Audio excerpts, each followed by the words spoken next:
জি, আসসালামু আলাইকুম। এটা একটা মানে সুন্দর একটা প্রশ্ন করছেন যে এখন এই বর্ষার কারণে অতি বর্ষায়, অতি প্লাবনে চতুর্দিক থেকে বর্ষার পানির ধাক্কা আসতেছে।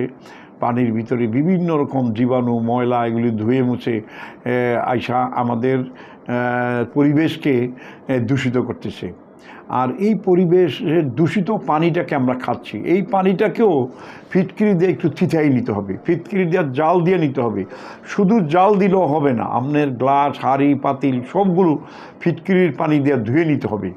না হইলে পরে এটা কিন্তু ডায়রিয়া ছড়াইয়ে পড়বে। আর একটা হলো স্যালাইন, যদি আপনি কিনতে না পারেন, আপনার যদি আল্লাহ তাআলা সেই সমর্থন না দেয়, আমরা আপনাকে স্বাগত জানাতেছি। আপনি নিজে এখানে দরকার হলো আপনার 1 কেজি গরম পানি, সেটার ভিতরে 1 চিমটি লবণ আর 1 মুঠ গুড় বা চিনি, এই 3টা জিনিস আপনি সংযুক্ত করে আপনি একটা স্যালাইন তৈরি করে নেন, যেটাকে ওর স্যালাইন বলে, লিকুইড স্যালাইন আপনি তৈরি করেন। বা বাজার থেকে তো আপনি কিনতে পারলে কিনেই ফেললেন, না কিনতে পারলে গরম পানিটাকে একটু ঠান্ডা করে নেবেন। তারপরে ওইটার ভিতরে 1 মুঠ চিনি বা গুড় আর 1 চিমটি লবণ। আমার কথাগুলি শুনেন, মনোযোগ দেন।